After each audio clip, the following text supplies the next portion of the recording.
Hello guys, welcome back to my channel Subarna's kitchen. আজকে আমরা দেখাবো কিভাবে অল্প সময়ে ইলিশ পোলাও তৈরি করতে হয়। আর দেরি না করে চলুন ভিডিওটি শুরু করি।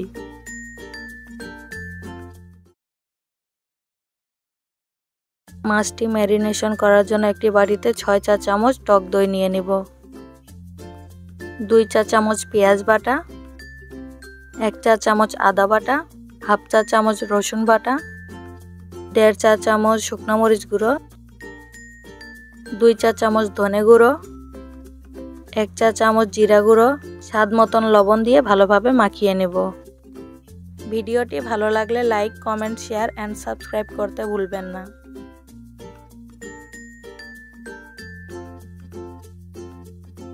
অল্প পরিমাণ তেল দিয়ে আবারও ভালোভাবে মাখিয়ে নেব।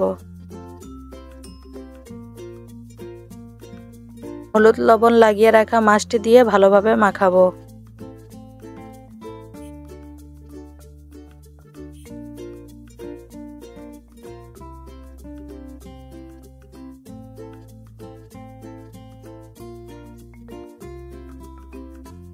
মাছটি ঢেকে আধ ঘন্টার জন্য রেখে দেব। পোলাওটি রান্না করার জন্য পরিমাণ মতো জল নিয়ে নিয়েছি। তার মধ্যে কয়েকটি তেজপাতা, দারুচিনি ও এলাচ দিয়ে দেব। বেরেস্তা তৈরি করার জন্য কড়াইয়ে তেল দিয়ে পেঁয়াজগুলো ভাজা ভাজা করে নেব।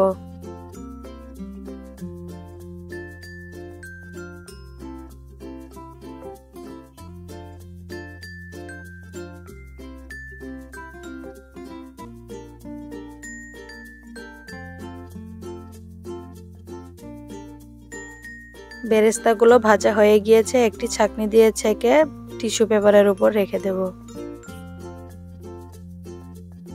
এখন কড়াইয়ে তেল দিয়ে ম্যারিনেশন করা মাছগুলো দিয়ে দেব।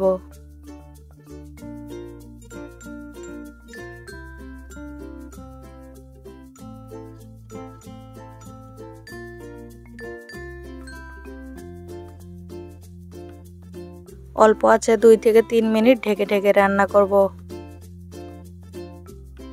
আবারও আরেক পাশ উল্টিয়ে 2 থেকে 3 মিনিট রান্না করব।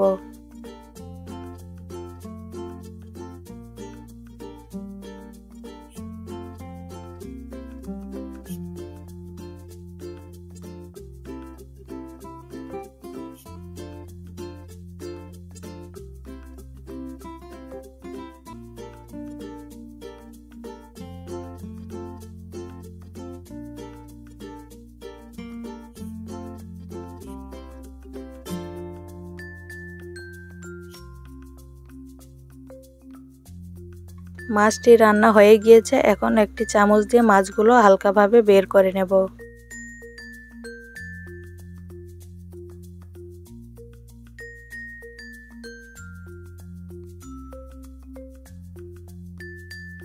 অল্প পরিমাণ গ্রেভি মাছগুলোর উপর দিয়ে দেব।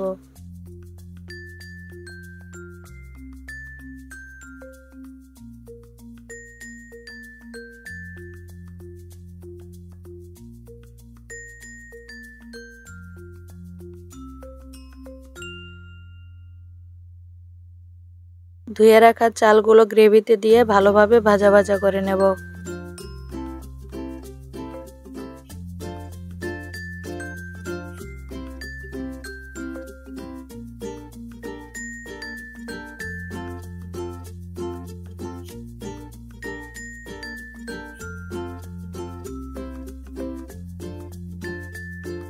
ভাজা হয়ে গিয়েছে, এখন ফুটন্ত পানিতে চালগুলো দিয়ে দেব।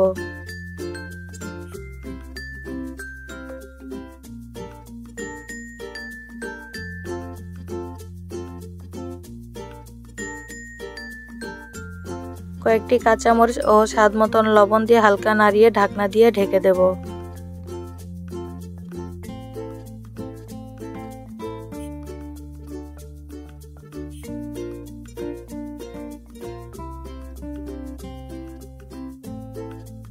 কিছুক্ষণ পর ভেজে রাখা বেরেস্তাগুলো অল্প পরিমাণ দিয়ে দিব।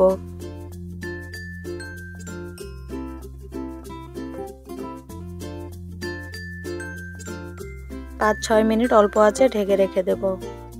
পোলাওটি তৈরি হয়ে গেল। এখন ভালোভাবে নাড়িয়ে নেব।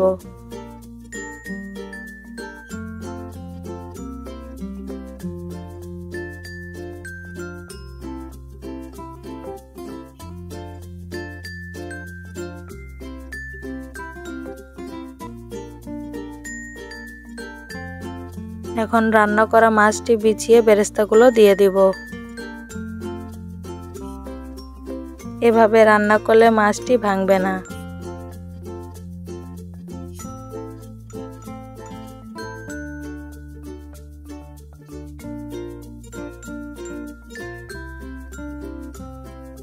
কিছুক্ষণ ঢেকে রেখে নামিয়ে নেব। তৈরি হয়ে গেল ইলিশ পোলাও। আপনারা বাসায় অবশ্যই রান্না করে খেয়ে দেখবেন এবং কমেন্ট করে জানাবেন। ধন্যবাদ সবাইকে। আবারও আসবো নতুন একটি রেসিপি নিয়ে।